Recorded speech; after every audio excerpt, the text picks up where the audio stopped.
Районың Уртабалтай шифаханәсендә 40 ел шәфкать туташы булып эшләгән Мөнира Гыйззәтуллина беренче тапкыр Ульяновскида моннан 60 ел элек 8нче сыйныфта укыганда була. Ул вакытта агач йортлар иде. Ульяновскида хәзер Ульяновскине танымаслык булып үзгәргән, бик матур, гаҗәп.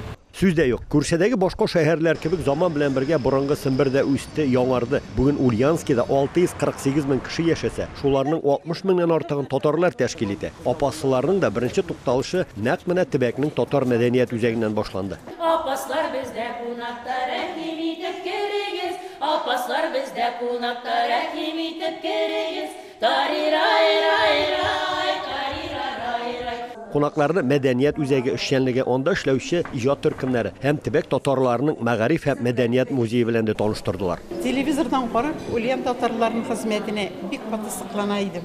Булар ничек кенә эшләп, ничек кенә өлгерәләр икән дип, искиткеч матур тормыш хезмәт алып барасыз. Ә менә монысы Идел буендагы иң борынгы фәнни китапханәләрнең берсе. 200 елга якын тарихы булган әлеге китапханә киштәләрендә 2 миллион 500 мең китап саклана. Иң борынгы китап 1564 елда басылган. Биредә фабрикант Акчуриннар китапханәсеннән дә 10 артык китап бар. Вот у нас несколько книг я вам покажу из библиотеки Акчуриных.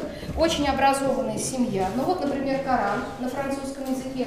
То есть историю ислама Акчурины изучали, читали всю европейскую литературу, всю русскую литературу, западноевропейскую, русскоязычную. Шундый кызыклы һәм меңләгән уникаль экспонатлар өлкәнең дәүләт музеенда да куелган. Татарстанның атказанган укытучысы Алсу апа Сафина Бөек Ватан сугышына багышланган залда йөргәндә ветеран әтием һаман күз алдымда булды ди. Чөнки минем әтием үзе 41 елдан сугышка китә, бик яшь килеш 17 яшендә сугышка китә. Аннан ул яраланып, бик зур җәрәхәт алып, контужен булып сугыштан кайта. Әлбәттә 5-6 сәгать эчендә Сембернең 60тан артык музеен карап бетерү һич кенә дә мөмкин түгел.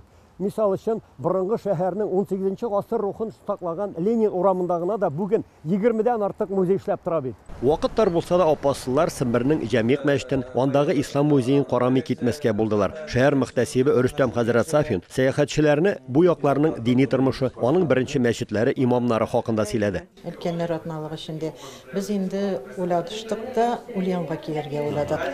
Шулай итеп, чөнки үзебезнең күршене белмичә, күрмичә җыру бик килешеп бетми дип уйлыйм инде. Һәм инде бер дә укымыйбыз. Менә без монда бүген 40-ка якын кеше килдек Ульянга һәм аның тарихи урыннары белән таныштык. Гөлнур ханым белдергәнчә, бу апас хезмәт ветераннарының беренче генә сәяхәте түгел. Алар алдагы айларда Чабаксар, Саранск һәм Пенза шәһәрләрендә күреп кайтырга ниятлиләр.